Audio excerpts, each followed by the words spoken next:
T-minus 10, 9, 8, 7, 6, 5, 4, 3, Atlas ignition, 2, 1, and liftoff. Liftoff, the United Launch Alliance Atlas V rocket with the 5th space-based infrared system satellite for the United States Space Force.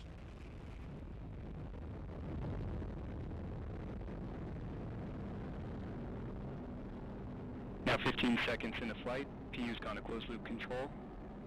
Engine operating parameters continue to look good. You are hearing the voice of Patrick Moore providing launch vehicle ascent data. Vehicle's now completing the pitch over program, body rates look good. Seeing good chamber pressure on both SRBs. And RD-180 now beginning the throttle bucket, engine response looks good. And now passing through Mach 1, Atlas V is now supersonic, and max Q, maximum dynamic pressure. Body rates continue to look good through the boost phase. Vehicle's now throttling back up slightly, engine response continues to look good. Chamber pressure on both SRBs continue to look good. Now passing 1 minute 10 seconds into flight.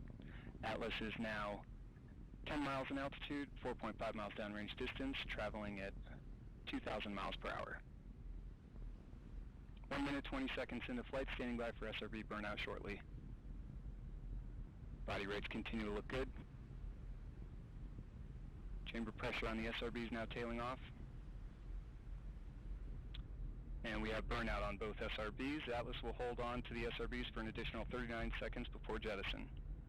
RD-180 is throttled back up to full thrust. Engine response looks good.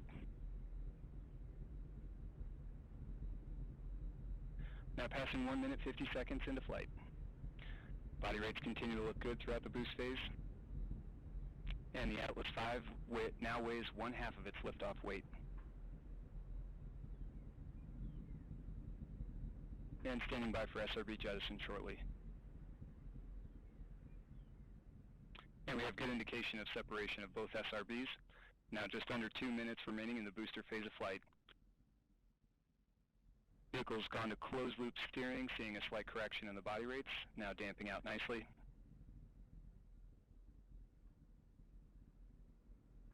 RD-180 engine operating parameters continue to look good.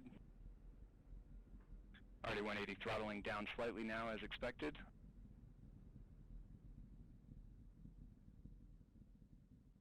Two minutes 40 seconds into flight. Atlas is now 39 miles in altitude, 68 miles downrange distance, traveling at 5,400 miles per hour. And the Centaur reaction control system is now pressurizing the flight levels. System response looks good.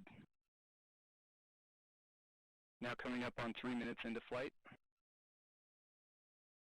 RD-180 pump speeds and injector pressures continue to look good. Body rates continue to look good. Now about 1 minute remaining until booster engine cutoff.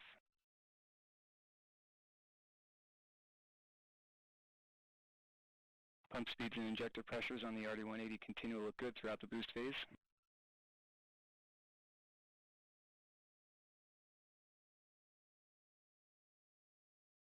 Three minutes 30 seconds into flight.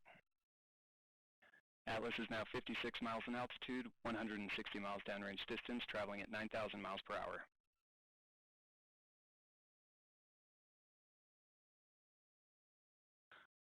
And RD-180 is now throttling to maintain a constant 5G acceleration limit. RD-180 responses look good.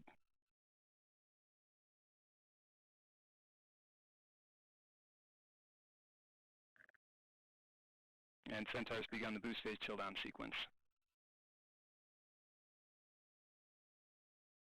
RD-180 now going to 4.6G throttle limiting, standing by for BECO. And we have BECO booster engine cutoff, standing by for stage SEP.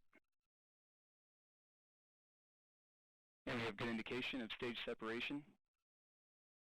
We have pre-start on the RL-10, standing by for ignition. We have ignition and full thrust on the RL-10. Chamber pressure looks good. Body rates look good. And we have good indication of payload fairing jettison. This first burn of today's mission will last approximately 10 minutes 30 seconds. L10 engine operating parameters look good. Body rates have damped out nicely from the startup transients.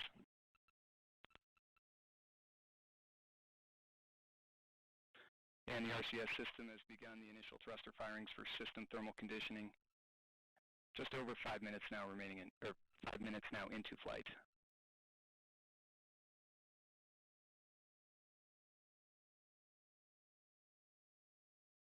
Our L10 chamber pressure looks good. Body rates This continue. is Atlet Missions Control at T plus 5 minutes, 20 seconds. Patrick Moore just confirmed successful completion of the early phase of today's flight, and all systems continue to operate nominally. The mission is currently in the first Centaur engine burn. Our next event, Centaur main engine cutoff, will occur in approximately 10 minutes. Lockheed Martin builds the SBIRS satellites for the U.S. Space Force. Here's a video highlighting the power of these satellites.